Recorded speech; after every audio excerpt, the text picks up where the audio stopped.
next speaker today is Joe. Joe is speaking from the Competent Communication Manual, speech number 2, titled Organize Your Speech. And his speech is titled Staying Relevant in a Digital Revolution. How do we, as individuals and companies, stay relevant in an age where everything is being done digitally? EQ versus IQ. Emotional or logical? What is a more powerful buying tool, and can your company find that ever-changing balance to stay ahead of the competition? Let's welcome Joe.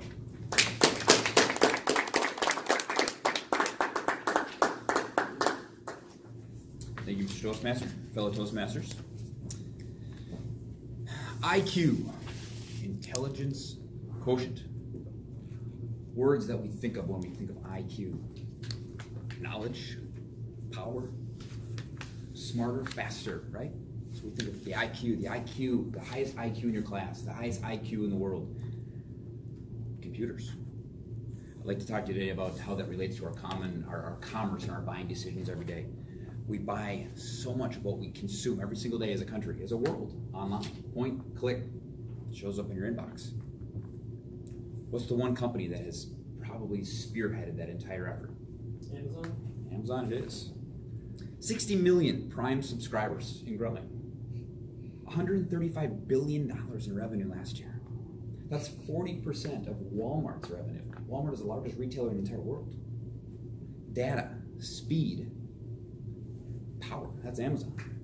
They track your purchases.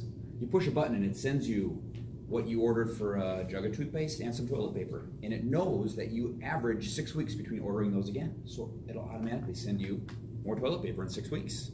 We all need toilet paper. Talk about intelligence quotient, IQ, right? So is shopping in a store, is it dead? Is it a thing of the past? Will we buy everything online? Maybe. Look at locally, the largest retailers that compete against Amazon that are based in the Twin Cities, Target and Best Buy. They spent the last 5 years with entire teams devoted to retailing against Amazon. But yet, they put a combined $1 billion between the two of them into refurbishing their stores for a better customer experience. Why do you do that if online buying is the wave of the future? Target just this week announced that they're raising their minimum wage for all employees, Target-wide, up to $15 an hour starting in 2020.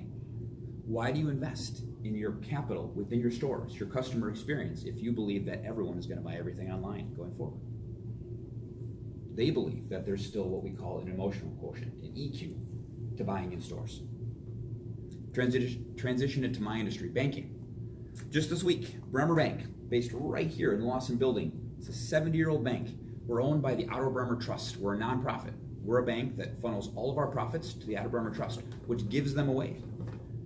It's as good of a feel-good story, a feel-good bank as you can possibly have.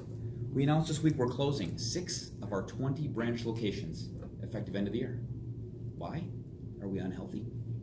No. Last year was the record-breaking profit year for banks. Bremer, most banks around. Bank of America, they're closing 1,600 branches next year. Wells Fargo, 500. Why? It's a change in how we do banking as consumers. It's a change in how we want to do banking, our preferences. We love to do it on our phone. We love to do it on our computer. We don't like to walk into a bank anymore. But yet we still want to have a bank there, right? So you can't go completely online. Back to Target and Best Buy. Refurbishing their stores, not eliminating them. Bank of America is opening a new branch here next month. You walk into it, there's not a single person in the branch. You walk in there, you push your fingerprint on a scanner, and it says, well, good morning, Mr. Wills. And you get to do whatever you want to do in line, but if you still want to talk to somebody, which we all do, you step into a little booth, and you get to have a one-on-one video virtual reality conference with a banker sitting in Singapore, for all we know. Because we still like to talk to somebody, the emotional quotient. Infor. I don't know much about Infor, but I know like everyone in this room works for them. So how do you relate that to Infor? Infor, driving perpetual innovation in the enterprise. Sounds pretty IQ to me, right? IQ-driven, highly specialized software, data-driven, powerful, internet-based. How is there any emotion in the Infor business, right? Well, you look at who are your competitors? SAP, Oracle, PeopleSoft, Microsoft, Sage. Does Infor possess any more IQ or any better technology than Microsoft? Are they any better at what they do than SAP or PeopleSoft? Maybe. So then why do their customers buy from Infor? There's an emotional quotient in there. They like to do business with the people at Infor. It's the people at Infor that their customers want to do business with, more so than Microsoft or SAP. So despite being a technology-driven company, even Infor needs to have a people quotient. I took my 5-year-old daughter, to the Minnesota Vikings this past Sunday. Talk about emotion overload. You walk into the stadium, player introductions, there's a giant fire-breathing dragon on the field.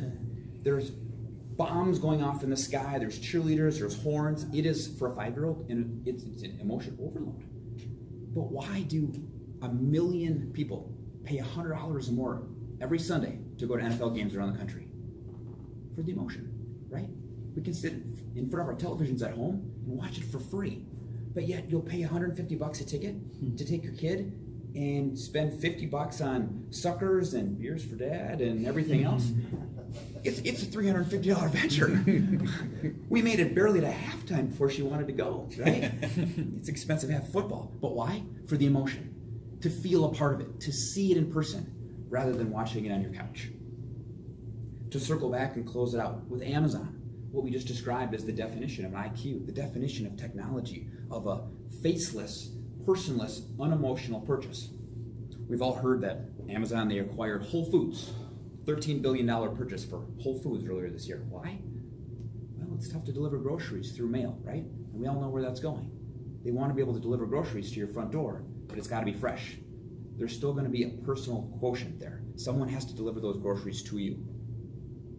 We all heard about the headquarters that Amazon's looking to build a second headquarters. Minneapolis is making a big bid for it.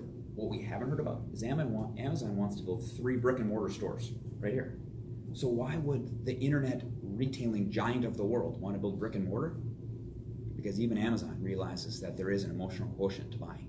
There is a feel-good to seeing, feeling, purchasing, touching something before you actually buy it. People like doing business with people they like. We say that in sales. Every company, I believe, needs to find their balance between EQ and IQ. It's a changing world. And I also believe that it's those companies, it's the people within those companies that provide that EQ that will make their companies rise to the top and also rise to the top of their company.